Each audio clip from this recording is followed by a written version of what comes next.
Hello everyone, welcome to another video. Tedros Adhanom Ghebreyesus should be put on trial for crimes against humanity. This might seem like a hyperbolic statement, but I'm going to lay out the evidence for my case so you can make up your own mind about the director of the World Health Organization. Tedros, as well as being the first World Health Organization director without a medical degree, also has somewhat of a political background. On his online biography, you can see that he was the Ethiopian health minister from 2002 to 2012. It somehow neglects to mention his other role as the Ethiopian foreign minister from 2012 to 2017, before his WHO appointment. Now, I wonder why they would have left that out. Because aside from his medical credentials, Tedros also happens to be a member of the Tigray People's Liberation Front, which is an organization about as peaceful as the name suggests. It was founded as a communist revolutionary party that came to power in 1991 and overthrew the Mengistu dictatorship, forming a coalition with two other ethnic parties. Over time, the TPLF, Tigray People's Liberation Front, began to exert more and more influence over the other two parties. In Ethiopia, most military generals and key leaders of the government are all Tigray, including the president who ruled Ethiopia for 21 years until his death. The Tigray represent only 6% of the population of Ethiopia. One of the major ethnic groups are the Amhara, who mostly made up the government during the Mengistu dictatorship. Favourable treatment of the Amhara under Mengistu didn't win them many friends, so much so that the TPLF 1968 manifesto declared the Amhara people to be their eternal enemy. And Tedros himself hails from the Tigray region and was a senior member of the party when it came to power. Just how senior was he? Well, this Ethiopian newspaper lists him as the third most important member of the Politburo, which gives the impression he was slightly more important than just a medical administrator. The TPLF was listed as a terrorist organization by the US government in the 90s, and it's still listed as a terrorist organization in the Global Terror Database, because it has this unfortunate habit of carrying out armed assaults in rural areas. The Amhara people under the new government have reported systematic discrimination and human rights abuses. Human Rights Watch in 2010 wrote about how aid in the form of food and fertilizer was being withheld from Amhara villages if they had associations with the opposition party. Other forms of aid denial involved refusing emergency healthcare to children, which was carried out by the same ministry at the time led by Tedros Adhanom, current director of the WHO. The Amhara People's Union, an activist group based in Washington, issued many other accusations of human rights abuses against the TPLF, including noting that during this time birth rates in the Amhara region was lower than every other region, and that around 2 million Amhara simply disappeared from the population census, which was admitted in Parliament in this video. But not content with denying aid to political dissidents, Tedros also spent a lot of his time as health minister covering up epidemics in Ethiopia. There was a cholera outbreak that spread through the region in 2007, which infected thousands of people in neighbouring countries in East Africa. But when it spread to Ethiopia, the Ministry of Health tactic was to rename the disease AWD, acute watery diarrhea, instead, meaning that on paper, all the neighbouring countries had cholera epidemics, but Ethiopia didn't. International organisations were pressured not to call it cholera, even though the UN tested it themselves and found cholera, and were told not to reveal the real number of infected. Another stunning victory for the health minister. Also, the deadly famine that struck Ethiopia in the 1980s, which it's still associated with, is not entirely a thing of the past. The WHO itself, in its reports, after pages and pages of gushing reviews on how great Ethiopia's health sector is, admitted in 2016 that at least 8.6 million people in rural Ethiopia still needed food aid to survive, and said that the situation had barely improved for 4 years, so that after the end of Tedros' illustrious term as health minister, he could boast a mere 8% of the population that would starve to death without foreign aid. And so, after these shining accomplishments in health, Tedros moved on to bigger and better things. In 2012 he became Minister of Foreign Affairs, and under him the government saw a crackdown on journalists and dissidents, including an attempt to extradite Ethiopians that had fled to Yemen in exile to avoid political imprisonment. Yemen and Ethiopia entered negotiations to track down and extradite the Ethiopians in Yemen, and the negotiations were led by Tedros himself. There's even a picture of him here negotiating with the Yemeni foreign minister. One such case was a British citizen called Andy Tsege. He was arrested in Yemen and he was given a death sentence twice by the Ethiopian government. This led to the involvement of the British government, who threatened Ethiopia with denial of aid unless he be granted asylum. Tedros responded to the UK government in person, saying that Tsege was, quote, being treated very well. He even has a laptop. Have you ever heard of a political prisoner with a laptop? End quote. Andy, when he came back to the UK, told a somewhat different story of being tortured for days on end, alongside dozens of other prisoners who reported rape and beating and denial of medical treatment. And one of the reasons perhaps that Tedros' qualifications as foreign minister is not included on his online CV might be because of the mass protests that engulfed the country in 2016. The Ethiopian government a few years before unveiled a plan to seize 1,000 square miles of land, mostly in the Oromia region, and this involved the forced relocation of 15,000 people, which the government said was good because where they lived they lacked infrastructure. But somehow these ungrateful citizens didn't really appreciate the massive favour that the government was doing for them, and mass protests broke out during a cultural celebration in 2016. The police responded at first with tear gas and later with mass shootings. The violence and resulting stampede killed an estimated 500 people, according to Human Rights Watch.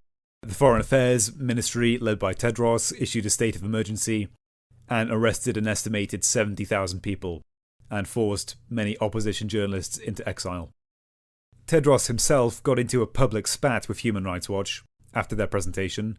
First he denied that the numbers were as high as they were, and then claimed that the police at the event were unarmed and that no one died from shooting. I'm no expert myself, so I assume that in this picture, Ethiopia must have found a way to develop entirely non-lethal assault rifle-shaped devices. Impressive stuff. And so, this is the noble figure that ascended to the role of director of the WHO in 2017. And not being one to miss a chance to defend murderers, Tedros had previously argued against the international trials of Uhuru Kenyatta and his minister, under whose government 1,300 people had been killed after rigged elections. And so, not surprisingly, one of the first things that Tedros did after he took the job was to nominate Robert Mugabe, a goodwill ambassador to WHO. Robert Mugabe, who in the 1980s had ordered the killings of 20,000 people in Zimbabwe. Tedros also, during the coronavirus outbreak, has never missed an opportunity to praise the good governance of China. And given the human rights record of China, it's no wonder he likes them so much. China has funded billions of investment in Ethiopia, building 70% of their roads, financing mass media centres for propaganda, and actually financing the construction of the African Union in Ethiopia, which was found to have contained hidden surveillance by the Chinese government. And actually, Tedros seems to see China as a model of development for his own country. Ethiopia also has forced relocations, social credit style scorecards for citizens, mass media propaganda. Ethiopia's government resembles a kind of low-rent version of China's authoritarian model, complete with a one-party state and focus on profit above human rights at all cost. Things in Ethiopia do seem to have improved recently, but until very recently it remained one of the world's worst human rights violators, receiving a score of 19 out of 100 on the Human Freedom Index for 2018, and the government that took over in 1991 has stayed in power ever since. It asks the question, how did a man like Tedros become director of the WHO? Well, the World Health Organization has been riddled with all kinds of scandals for a while now.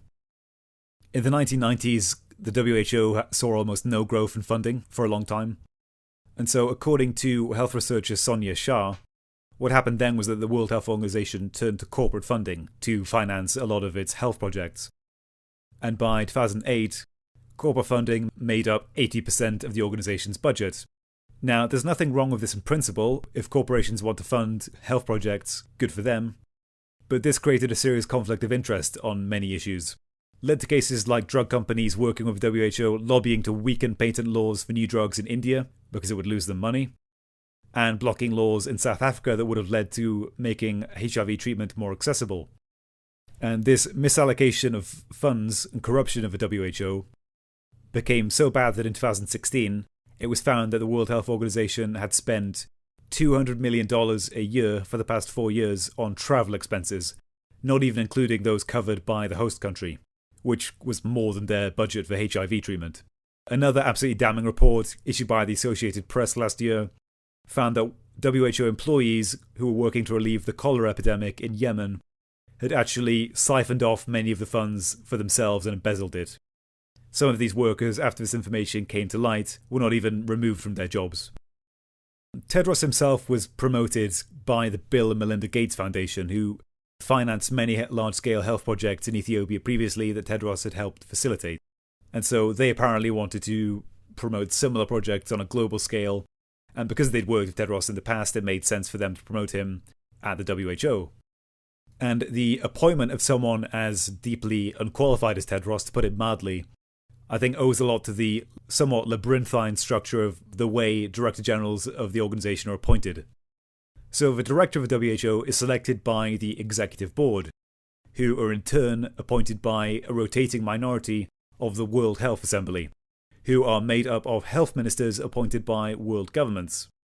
And so the World Health Organization has a similar problem to many other global institutions.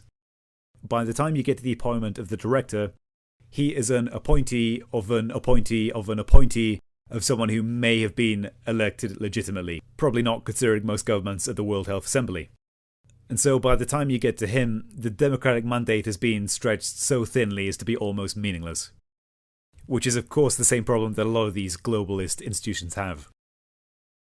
The mainstream media, of course, trying to portray Tedros as a saintly figure who goes around trying to cure the world of deadly diseases. A Twitter campaign slogan ran saying, "It's time for an African to lead the WHO." Yeah, it just makes you wish they could have picked one that wasn't part of a regime that had spent the last few years killing and relocating more Africans than any other in the world. Some outlets have pointed out that the director of the WHO actually doesn't have a whole lot of power when it comes to policy, but I think this misses the point that actually the organisation is seen as an authority on matters of health, and it advises world governments on how to behave in global pandemics. And so the mismanagement of the coronavirus situation has been totally exacerbated by the WHO and people like Tedros. He not only made it worse by praising the CCP's handling of the crisis at every opportunity, even as doctors were arrested and people were welded inside their homes, despite the mountains of evidence of the faking of the numbers.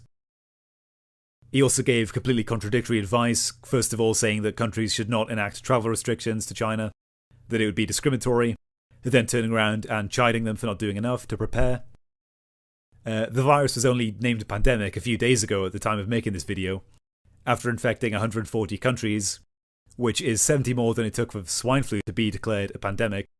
And so part of the reasons countries didn't take the crisis as seriously as they should have is because of the inaction of the WHO and Tedros. I'm not here to say that the World Health Organization has never done anything good in its history, but if there was ever an example of the failure of a global institution, the WHO is it. And the sheer scale of its mismanagement means that it should be radically reformed and defunded or completely disbanded. Instead, they're currently advising tech companies like YouTube on how to censor information about the coronavirus. So are you listening, YouTube? This is the kind of thing you're subjugating yourself to. In a sane world, instead of leading a global organisation, Tedros and his cronies would be put on trial at the International Criminal Court, tried for his crimes, and if found guilty, spend the rest of his life in prison. Thank you for listening.